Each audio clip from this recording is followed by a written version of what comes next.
हम लोग जानेंगे ल्यूकोसाइट के बारे में, जो कि हम लोग पिछले चैप्टर में ल्यूकोसाइट के बारे में थोड़ा जान चुके थे कि ल्यूकोसाइट का जो कलर होता है वो वाइट क्यों होता है, उसमें न्यूक्लियस प्रेजेंट होते हैं, उसका लाइफ स्पैन कितना होता है, ये सारी चीज़ जान चुके थे। उसका नंबर कितना होता है।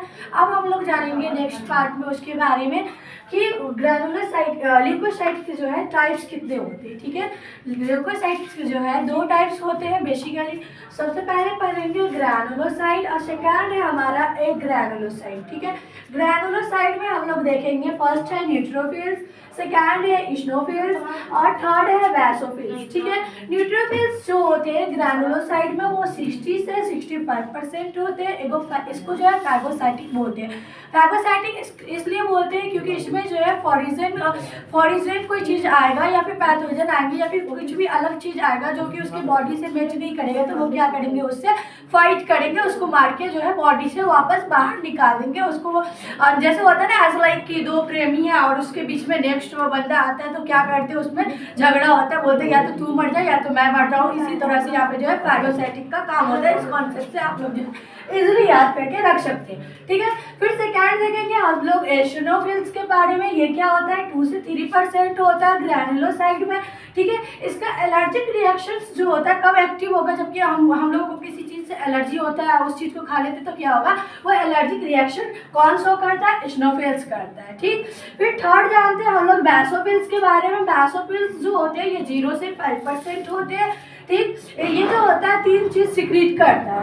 फर्स्ट होता है हेपेरिन, सेकंड होता है हिस्टामिन, थर्ड होता है हम लोगों का सीरोटोनिन।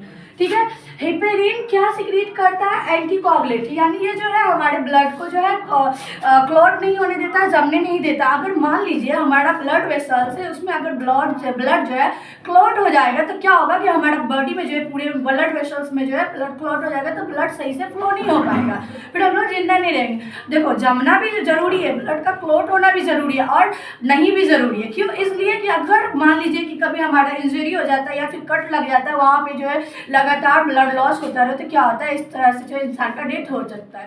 लेकिन एंटीकोगुलेंट भी जरूरी है, इसलिए जरूरी है कि मान लीजिए हमारा ब्लड वेसल्स जो है अगर उसमें इंटरनल पार्ट में जो है हमारा ब्लड क्लॉट हो जाएगा तो क्या होगा, उसमें क्या दिक्कत होगा कि हमारे बॉडी में जो है प्रॉपर वे में ब्लड का फ्लो नहीं हो पाएगा। ठीक, अब हम लोग जानेंगे हिस्टामिन के बारे में। हिस्टामिन आप लोग सुने होंगे लोगों को बोलते हुए कि बीपी जो है वो डिक्रीज हो गया या फिर लो हो गया या फिर बहुत कम है। वो क्यों होता है, हिस्टामिन के कारण होता है। हिस्टामिन का काम क्या होता है, ये वासोडायलेशन का काम करते हैं, बीपी को जो है डिक्रीज करते हैं यानी कम करते हैं।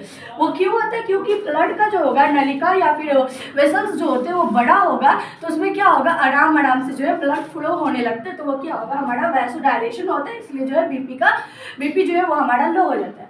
थर्ड है हमारा सेरोटोनिन। ठीक, सेरोटोनिन के बारे में जानेंगे। वो क्या होते हैं, वासो कॉन्स्ट्रिक्टर होते हैं। ठीक, सॉरी थोड़ा आवाज़ जो है ये हो रहा है। क्या होता है, सेरोटोनिन जो होते हैं ये वासो कॉन्स्ट्रिक्टेड होते हैं। ये क्या करते हैं, बीपी को जो है इंक्रीज कर देता है यानी ब्लड प्रेशर जो है वो बढ़ा देता है। ठीक है, मान लीजिए एक छोटा सा पाइप है, उसमें क्या होगा, अगर पानी को डाल दिया जाए, जैसे कि मोटर ले लीजिए, उसमें क्या होता है, छोटा सा पाइप जो होता है पतला सा, उसमें क्या होता है, बहुत ज़्यादा तेजी से जो है वाटर जो होता है फ्लो करने लगता है, लेकिन वहीं पर मोटा सा है तो एकदम स्लो जाता है। ठीक, अब हम लोग जानेंगे ए ग्रैनुलोसाइट के बारे में। ए ग्रैनुलोसाइट जो होते हैं बेसिकली 2 टाइप्स के होते हैं, लिम्फोसाइट्स होते हैं और मोनोसाइट्स होते हैं।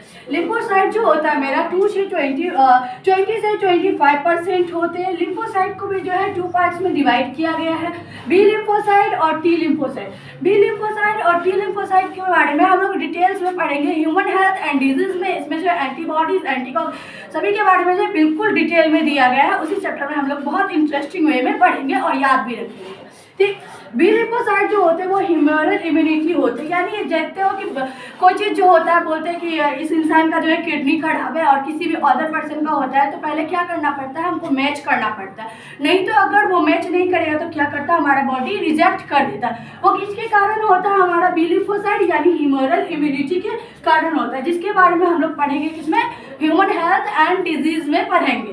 11th का ही पार्ट है ये, 11th चैप्टर का ही पार्ट, 11th क्लास का ही पार्ट है। ठीक, फिर हम लोग जानेंगे टी लिम्फोसाइट के बारे में। टी लिम्फोसाइट क्या होता है, ये सेल मीडिएटेड इम्यूनिटी होती है। फिर तो हमारा मोनोसाइट। मोनोसाइट कितने होते हैं हमारा 6 से 8% होता है।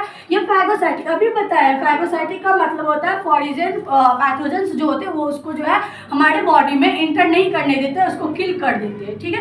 एज लाइक बैक्टीरिया, फीवर वगैरह जो बैक्टीरिया आता है वो क्या करते हैं, कौन हमारा बॉडी का जो है रक्षा करता है, वो फैगोसाइटिक सेल करते हैं या फिर फैगोसाइट करते हैं। आगे चलेंगे हम लोग, आगे नेक्स्ट पार्ट में पढ़ेंगे इन सारी चीज़ों के बारे में।